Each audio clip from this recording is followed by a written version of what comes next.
Hello what's up guys, कैसे हैं आप सब। आई होप आप लोग सब अच्छे होंगे एकदम। तो आज की वीडियो में हम बात करेंगे बायोलॉजी के ऐसे क्वेश्चंस जिसको स्टूडेंट्स जानते हैं बट छोड़ के आ जाते हैं। ये क्वेश्चंस जो हैं वो बहुत ही इजी होते हैं, स्टैटिक पोर्शन है ये, और बच्चे बड़े बड़े क्वेश्चंस को टारगेट करते हैं और ऐसे में छोटे क्वेश्चंस को जो उन्होंने लोअर क्लासेस में पढ़ी है उसको भूल जाते हैं करना। तो ये क्वेश्चंस आप लोग को आने चाहिए, ये आप लोग का स्कोर को इंक्रीज़ करेगा। ठीक है, तो हम लोग बिना बकवास किए सीधे आगे बढ़ते हैं अपने क्वेश्चंस की ओर। पहला क्वेश्चन है, जीव विज्ञान का पिता किसे कहते हैं।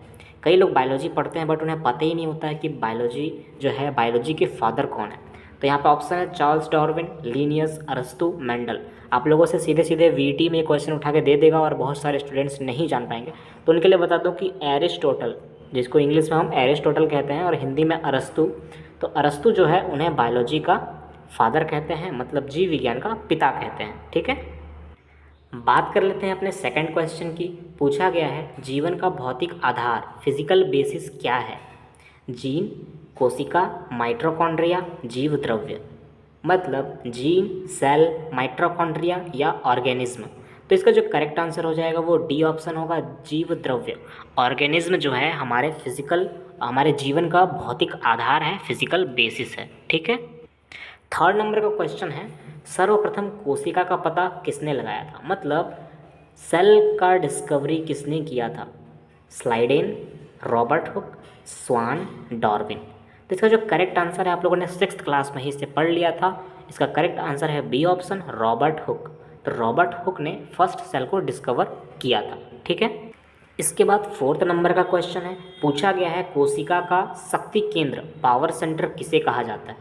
तो इसमें ऑप्शन दिए हैं माइटोकॉन्ड्रिया, लाइसोसोम, केंद्रक, कोशिका द्रव्य। बहुत ही इजी क्वेश्चन है, जिसे बेसिक पता है वो इसको बना के आ जाएगा। तो इसका जो करेक्ट आंसर है वो है ए ऑप्शन, माइटोकॉन्ड्रिया। ठीक है, नेक्स्ट क्वेश्चन आप लोगों से पूछा है, कौन सी रचना पादप कोशिका को जंतु कोशिका से विभेदित करती है। मतलब पौधे जो होते हैं, प्लांट सेल होते हैं, प्लांट में जो भी सेल होते हैं उनको पादप कोशिका कहते हैं, और हम जंतुओं में या हम प्राणियों में जो भी सेल होते हैं उसको जंतु कोशिका कहते हैं। ठीक है, तो उन दोनों में डिफरेंस होता है, तो वो डिफरेंस जो है वो किस बेसिस पे होता है ये हमको बताना है। ऑप्शन है कोशिका भित्ति, पर्णहरित, सेंट्रियोल, ये सभी। इंग्लिश में बोल देता हूँ, cell wall, chlorophyll, centriole, all of this. इसका जो करेक्ट आंसर है वो सभी होता है। कोशिका भित्ति, पर्णहरित, सेंट्रियोल तीनों विभेदित करता है प्लांट सेल को एनिमल सेल से। इसके बाद एक और इम्पोर्टेंट क्वेश्चन पूछा जाता है, किस कोशिकांग को आत्महत्या की थैली कहा जाता है। राइबोसोम, लाइसोसोम, रेक्टिका, सेंट्रोसोम। इंग्लिश में कहें तो राइबोसोम, लाइसोसोम, वैक्यूल, सेंट्रोसोम। तो इसका जो करेक्ट आंसर है वो स्टूडेंट्स लाइसोसोम है, B option is the correct answer. तो इसका आंसर क्या हो जाएगा, लाइसोसोम को आत्महत्या की थैली कहते हैं। इसके बाद जो नेक्स्ट क्वेश्चन है वो नीट लेवल का क्वेश्चन है। कभी कभी पूछ लिया जाता है कि डीएनए की द्विगुणित कुंडली का पता किसने लगाया था। ठीक है, तो ये बायोलॉजी का एक बहुत ही फेमस क्वेश्चन है, आप लोग को आना चाहिए। हो सकता है क्वेश्चन आप लोगों से एग्जामिनेशन में पूछ लिया जाए। तो इसका जो करेक्ट आंसर है वाटसन एंड क्रिक है। जो स्टूडेंट्स पढ़े होंगे, बेसिक चीज़ है ये, आप लोग को आना चाहिए। ठीक है, वाटसन एवं क्रिक ने द्विगुणित कुंडली, डबल हेलिक्स मॉडल का पता लगाया था, डिस्कवरी किया था। नेक्स्ट क्वेश्चन हमसे पूछा गया है, डीएनए का प्रमुख कार्य क्या है। प्रोटीन संश्लेषण, कोशिकीय श्वसन, कोशिकीय परिवहन, आनुवांशिक क्रियाओं का संचालन। ठीक है, तो ये बेसिकली जेनेटिक जो भी रिएक्शंस होते हैं उनका संचालन करता है। तो इसका जो करेक्ट आंसर हो जाएगा वो डी नंबर होगा।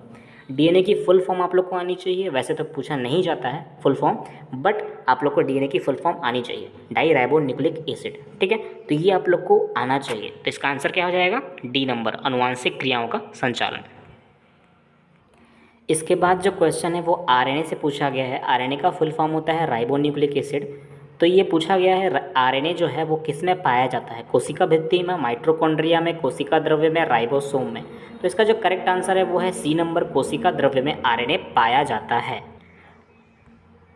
नेक्स्ट क्वेश्चन आप लोगों से पूछा गया है, अनुवांशिकी का पिता, फादर ऑफ जेनेटिक्स किसे कहते हैं।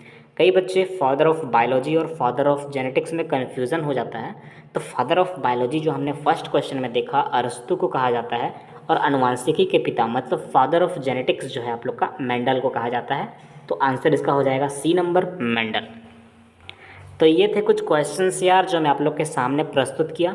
आई होप ये क्वेश्चंस आप लोग को हेल्प करेंगे और आप लोगों को पता लग गया होगा कि आप लोग का ये जो बेसिक क्वेश्चन है, ये बेसिक पोर्शन आप लोगों का कवर हो गया और आप लोग को अब एग्जामिनेशन में अगर पूछा जाता है तो आप लोग ईजिली इसको टिक करके आ सकते हो। ठीक है, इस बार ऑनलाइन एग्जामिनेशन होगा। घर से बैठकर आप लोग को अपने लैपटॉप, डेस्कटॉप पे या फिर आप लोग का मोबाइल पे आप लोग को देना है एग्ज़ाम। कई स्टूडेंट्स बोल रहे थे प्रीवियस ईयर क्वेश्चन दीजिए, प्रीवियस ईयर क्वेश्चन दीजिए। स्टूडेंट्स, प्रीवियस ईयर क्वेश्चन केवल एक्सपीरियंस के लिए होता है। प्रीवियस ईयर क्वेश्चंस देखने से अच्छा है आप लोग अपने 11th-12th का प्रिपरेशन कीजिए। जो आप लोगों ने पढ़ा है वही पूछा जाएगा और जिस कोर्स के आप लोगों ने अप्लाई किया है उसी बेसिस पे आप लोग को स्टडी करनी है। ठीक है, और अदर बहुत सारे लोग ये मेरे से कंप्लेन करते हैं कि सर आप प्रोवाइड नहीं कर रहे हैं। तो बेसिकली जो आप लोग को क्वेश्चन लेवल है ना, वो हर टाइम पे चेंज होता है। ठीक है, और हर सब्जेक्ट का चेंज होता है और आप लोग का वही क्वेश्चन जो प्रीवियस ईयर में पूछा गया है वो दोबारा रिपीट नहीं होता है।